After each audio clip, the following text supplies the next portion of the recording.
Voice of Reason is an Eastern Catholic YouTuber. He basically made a whole movie debunking me and Eastern Orthodoxy. Sadly, I don't have the time to respond to his whole video, but the good thing is that I did watch it, and I have some thoughts I want to share, because the video is full of misrepresentations of Orthodoxy, and he says many untrue things. And I want to say first that my friend Luigi has already debated Voice of Reason on is papal supremacy found in the first millennium, and the audience overwhelmingly sided with Luigi in the Orthodox position. Voice of Reason did not have a good debate performance because the Catholic position on papal supremacy is false. The thing is, if you're Catholic, it doesn't even make sense to debate something like papal supremacy because the Vatican has official documents, the Alexandria and Chady document, that admits all the Orthodox positions. It admits that papal supremacy was not in the first 1,000 years, that largely the papacy we see today is part of the Gregorian reforms, and it largely developed on forgeries. It shouldn't even be controversial because the Vatican has admitted that the Orthodox are correct on this. Luigi, God bless him, took his time to respond to Voice of Reason. I'm going to show that. Definitely go check out Luigi on Instagram, Twitter, and YouTube. Here are my thoughts. So first of all, Voice of Reason is just like a mini Michael Lofton, and I already have videos on Michael Lofton. They make the same exact points. They say that Orthodoxy is so confused. In Catholicism, we have so much clarity. Actually, I used to be a Catholic, and they have contradicted themselves dogmatically. Used to say there's no salvation outside the church. Even if you shed blood in the name of Christ, you cannot be saved unless you die within communion of Pope. Yet, the Catholic Church has canonized Eastern Orthodox saints, and not only Eastern Orthodox saints, but also Armenian saints. The Armenians split from the Roman Catholic Church in the 400s. They canonized Gregory Narek as a doctor of the church, someone who died 600 years after the schism between the Catholic Church and the Armenians, as a doctor of the church. How does that make sense that you can be a doctor of the Catholic Church outside of the church? Makes no sense.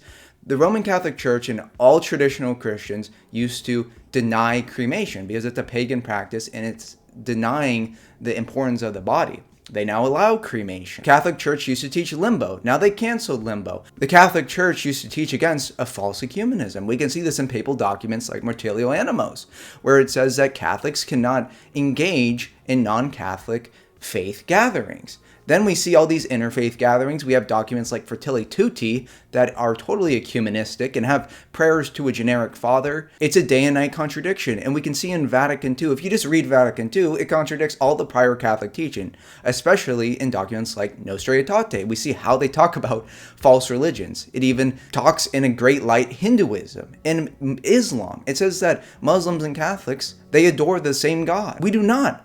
The Muslims do not follow the Trinity. They do not follow Jesus. They deny Jesus. They do not follow God. And this is the mindset at the local Catholic Church. I remember asking my RCIA teacher about this. Do we worship the same gods as the Muslims? And of course, in the Vatican II spirit, he said we do. And this is the overwhelming view within the Catholic Church now. Because they have dogmatically defined it, the Catholic Church has contradicted their position on divorce and remarriage. All the pre-modern saints and in the Old Testament were pro-death penalty, that it's a form of divine justice. Now they've redefined it as it's contrary to the gospel. This is faith and morals. And he says that throughout the video. Oh, the Catholic Church hasn't changed faith and morals. Yes, it has. You've defined things and then it contradicts that. The other big point that they make is Catholicism has all these different rites. You can enjoy the Eastern, the Western, the Oriental. That's not a strength when they contradict each other. When you can go to an Eastern Catholic Church and there's married priests and the infants can receive communion and they're chrismating infants. When you go to a Novus Ordo parish and they only confirm kids when they're older in age, it's a contradiction. When you go to a FSSP or SSPX parish and they say communion on the hand is sin, they teach the death penalty, which one is it? They even have the Mayan rite within the Catholic Church. And you can read this full article and it shows that there's pagan idolatry and Rome is allowing it. So what you have really is not all these different rites that are teaching the same thing. How we worship is reflective of our theology. And Catholicism's most important dogma is just submit to the Pope, having that false worldly unity based on nothing besides submit to the Pope and you can do whatever after. And that's not real Christian unity. That's not oneness that we read about in the Creed. And the reality is, if you're Catholic, going to your average Catholic church where they have the Novus Ordo, it's not very reverent. They have Protestant songs. They have communion on the hand handed out by lay people. Barbara and Karen are just handing out the Eucharist. And so why can we be surprised when the majority, the super majority of Catholics don't even believe in the real presence? Because there's no reverence with the Eucharist. And so people are more attracted to either Eastern Catholic parish or traditional Latin Mass, because either you're receiving communion on the tongue, which is a lot more reverent, or you're going to an Eastern Catholic parish and you're getting it from the chalice. The whole reason that we have it in the chalice is because there was a problem with communion on the hands, because the particles were getting stuck on people's hands. That was the problem. I'm not the only one to be disappointed by the Novus Ordo and confused on why, if God guides the Catholic Church, the worship of God to be messed up so badly. It reminds me of this article that I read where someone was looking between Orthodoxy and Catholicism, and their experience at the average Catholic Church was nothing compared to the average Orthodox Church. How can you lose that? And what is the Orthodox Church missing? We have valid apostolic succession, a valid Eucharist. We have Christ. So what are we missing? Your church canonizes our Orthodox saints, so we still make saints. There's nothing that is missing in the Orthodox Church. There's fundamental deficiencies and contradictions within the Catholic Church. Online Catholics are attached to a romanticized version of Catholicism, that the Catholic Church and Pope still care about the filioque and absolute divine simplicity and all these theological issues. Versus you go to the average Catholic Church and it's nothing like that. Versus in Orthodoxy, all the things that you hear Orthodox priests and Orthodox creators talk about online, you go to the Orthodox Church, you actually experience it. You experience the reverence. And you can see that the type of saints that the Orthodox Church is still producing, like St. Paisios and Seraphim Rose. These are like modern day church fathers, they're not contradicting anything. Versus you look at the modern Catholic saints and they're more like humanist. Mother Teresa talking about how Hindus, Muslims, help them be a better Muslim, help them be a better Hindu. And in the video he talks about John Paul II, now he kissed the Quran. The thing is that it wasn't just like a one-time thing. He just like accidentally kissed the Quran once. He has consistently praised Islam, praised so many false religions, embraced their worship services. There's actually an hour-long video on YouTube if you want to learn about all the heresies of John Paul II. All of this is faith and morals. Why would you be a Catholic and not Orthodox when the only way to get a reverent experience is to use the reverent Mass locator and go to Eastern Catholicism or traditional Latin Mass? If God really does guide the Catholic Church, why would God allow the entire church to fall away and mess up their worship when through the Old Testament and New Testament, worship has always been extremely important? Another thing he said in the video is we cannot have ecumenical councils. First of all, Luigi already educated you on this point in the debate. Ecumenical councils were called by the emperors, not the Pope. Even your scholars have admitted this. You should know this, and you're friends with Michael Lofton. Why did the bishops in Chalcedon feel they needed to judge Theodoret if Leo had already reinstated him? Well, they didn't recognize Roman jurisdiction in the eastern provinces. So Leo's reinstating for them was not decisive. A decision has to be made in the east. And if you're defining ecumenical councils as universally binding councils on the entire church, the Orthodox Church has had those in the Palamite synods. So that's just not true. The papacy is necessary for the safeguarding of sacred tradition. Then how have the Orthodox remained faithful for a millennium without it? It's weird because even Pope Benedict XVI admits to this. Yeah, I think that's a great question. I think, that evidence does rather strongly relativize the claim that, you have to be in communion with the Pope or else, you're going to have this kind of doctrinal chaos or you're going to imperil your salvation. It seems to me that I don't think Catholicism is entirely consistent on this point, because you hear that expressed on the one hand, but on the other hand, Rome very clearly and carefully calls the Orthodox churches, which it calls nobody else, and that means that they have everything necessary unto salvation. And so it seems to me there's a bit of an inconsistency here. You've got to be in communion with the Pope. I mean, look at what something like Boniface VIII said to that effect. But no, the Orthodox, I think, for different reasons, have done, in some cases, a much better job, I would say, of preserving really important things than the West has. And I think that does really force you to consider this argument that the papacy is necessary to keep things from falling apart. I think that's a pretty hard claim to reconcile with the evidence. And he totally misunderstood the point about iconography and not picturing God the Father incarnate as an old man. God the Father never became incarnate as an old man. All of this Roman Catholic Renaissance art is heterodox, because iconography is not just about making something that looks really nice. It's reflective of our theology. These are some good books about iconography.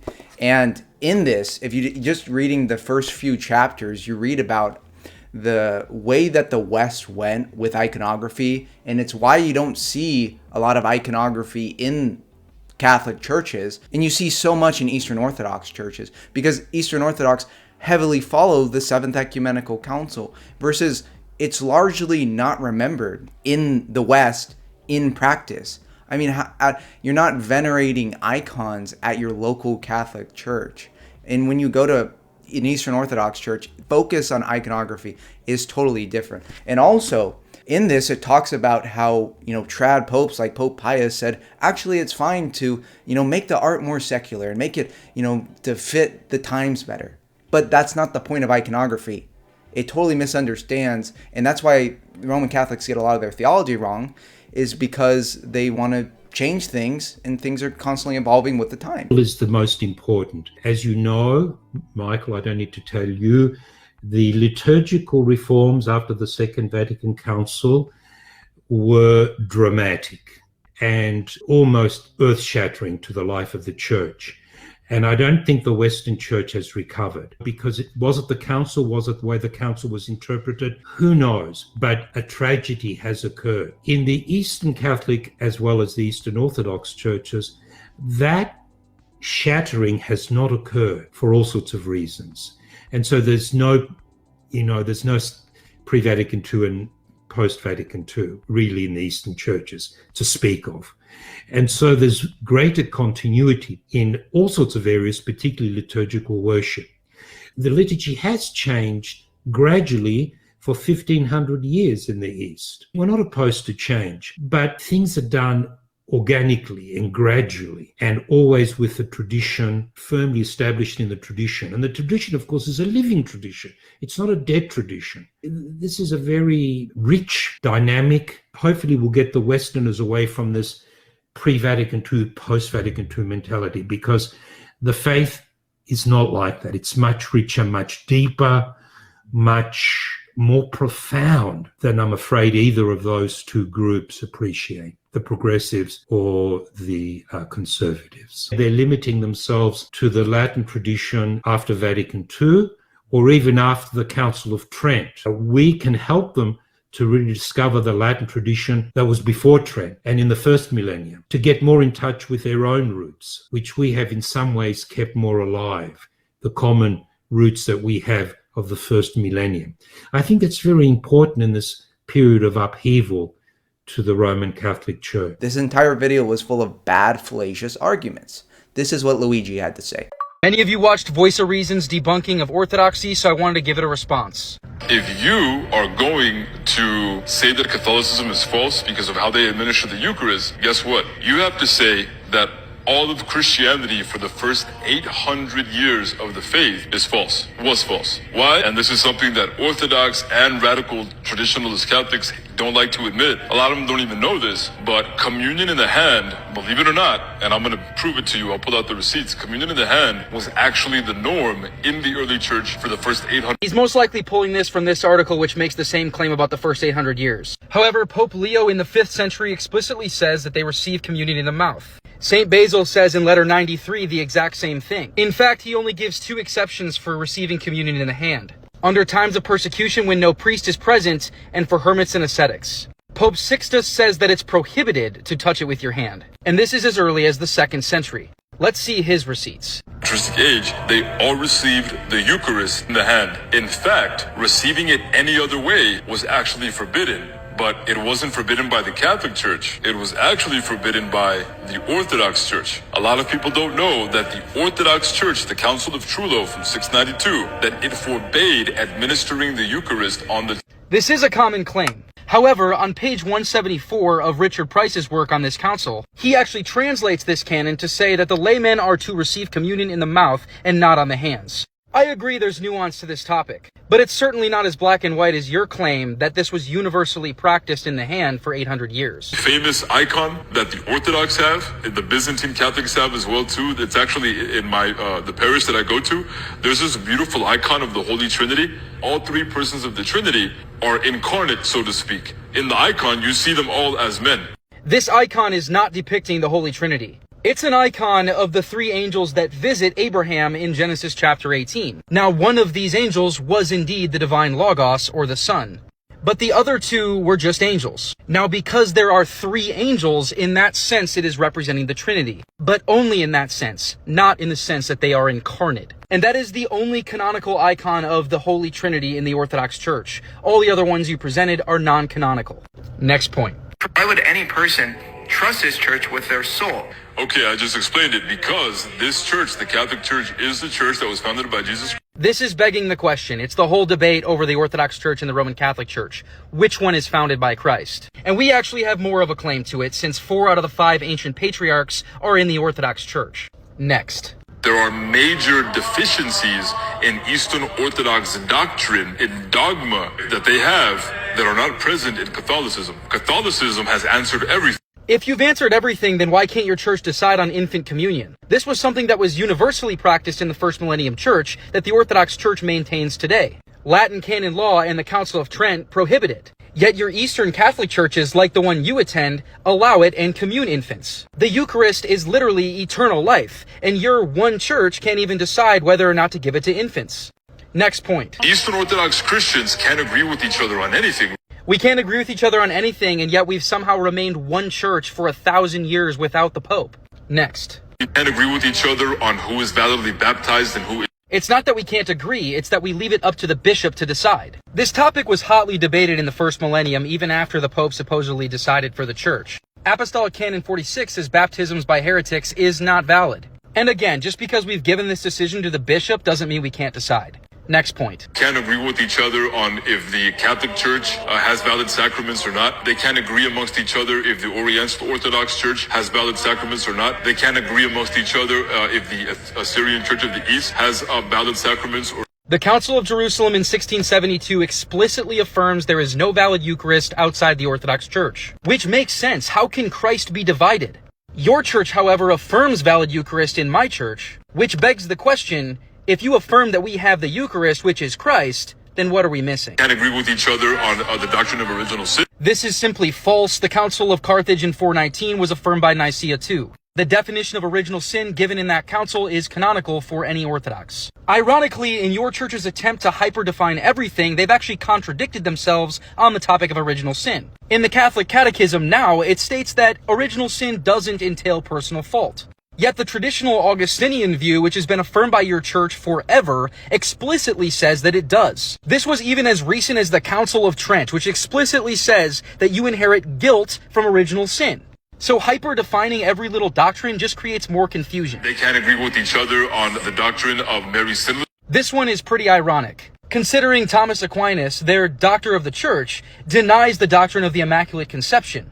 Yet this is a doctrine your church has now declared to be apostolic. Another example of contradiction when you try to hyper-define everything. They have so much disunity when it comes to doctrine to the point where it actually invalidates orthodoxy. It invalidates. If this invalidates the Orthodox Church, then why does the Roman Catholic Church say in the Decree of Ecumenism that not only do we have a valid Eucharist and a valid church, but we have everything necessary for salvation? Your church's official stance is that we are a valid church. Next. And a lot of Orthodox have become aware of that, and they're coming into communion with the Catholic Church because they get to keep everything that they love about being an Eastern. I'm glad he brought up Eastern Catholicism, because St. Gregory Palamas is venerated in the Eastern Catholic Church by you, and he called the Roman Catholics the devil. In fact, he was considered to be in hell by the Roman Catholic Church all the way up until Pope John Paul II put an icon of him up at the Vatican next to Thomas Aquinas. So Eastern Catholicism just ends up proving orthodoxy. St. Gregory Palamas is a saint in your church because he's always been a saint. And we were the only ones saying that for 500 plus years. Next point. The Eastern churches have never been able to hold a single ecumenical council since the schism. Not a single one. Because the universal magisterium is tied with the Pope. First of all, the term ecumenical council was never used by the East or the West to describe any council after Nicaea II for hundreds of years. Eric Ibarra has admitted this point, by the way. However, even though the word ecumenical was not used, we still have had binding councils on the universal church since the Seventh Council. For example, the Palamite synods are considered universally binding by every single Orthodox bishop, and they were called without the Pope. Your definition of an ecumenical council, however, does not work because Lateran 649, which was an attempt of the Pope to call an ecumenical council, is not considered ecumenical by neither your church nor mine. This means that the Orthodox Church's definition of what makes a council ecumenical is the only one that is valid historically. So in closing, become Orthodox. Documents that are being used are spurious. So the church isn't protected in matters of fact. The church is only protected, only infallible in matters of faith and morals. In the same way that when the Council of Ephesus condemned Nestorius as a heretic, we know now, looking back, that the council was actually correct. It turns out that Nestorius wasn't a Nestorian, but the council still condemned him as a Nestorian, and they were wrong. Orthodox have the Eucharist, then we have Christ. So why do we need the Pope? Rome venerates post-schism Orthodox saints. There is salvation outside of the papacy. Even before Vatican II in 1940, Catholic Church officially recognized Sergius of Radonej as a saint and is included in their liturgical calendar. Despite their material prosperity, the Catholic Church does not maintain their own teachings, their own liturgy, their own traditions. So why would anyone trust this church with their soul? Despite the Orthodox Church's centuries of oppression from Muslims and communists, Orthodox have retained their teachings, preserved their ancient liturgy, and still make amazing saints. All we hear is superficial arguments from the Catholic. Orthodoxy is ethnic, despite nearly every pope being an Italian man. Matthew 16, the keys, ignoring the church fathers and prior councils. There is nothing missing in the Orthodox Church. Rome has admitted the Orthodox positions and are now aiming for a false union in 2025. One of their most ludicrous ideas is papal infallibility. No Catholic knows when Pope is being infallible. You will get different answers from different Catholic. Seems like an utterly useless innovation Rome declared in the 1870s at the First Vatican Council. If this really was always taught, and not a later innovation, then why did it take all this time to dogmatize? When it could have solved so many problems in the centuries prior, there are many notable instances that disprove papal infallibility. Pope Honorius and Pope Vigilius. As Justin Popovich said, both in papism and in Protestantism, man has been put in the place of the God-man, both as the highest value and as the highest criterion. A painful and sad correction of the God-man's work and teaching has been accomplished. Steadily and stubbornly, papism has tried to substitute the God-man with man, until in the dogma about the infallibility of the Pope, a man, the God-man, was once and for all replaced with ephemeral, infallible man. Because with this dogma, the Pope was decisively and clearly declared as something higher than not only man, but the holy apostles, the holy fathers, and the holy ecumenical councils. With this kind of a departure from the God-man, from the ecumenical church as the God-man organism, Papism surpassed Luther, the founder of Protestantism. Thus, the first radical protest in the name of humanism against the God-man Christ and his God-man organism, the Church, should be looked for in papism, not in Lutheranism. Papism is actually the first and the oldest Protestantism.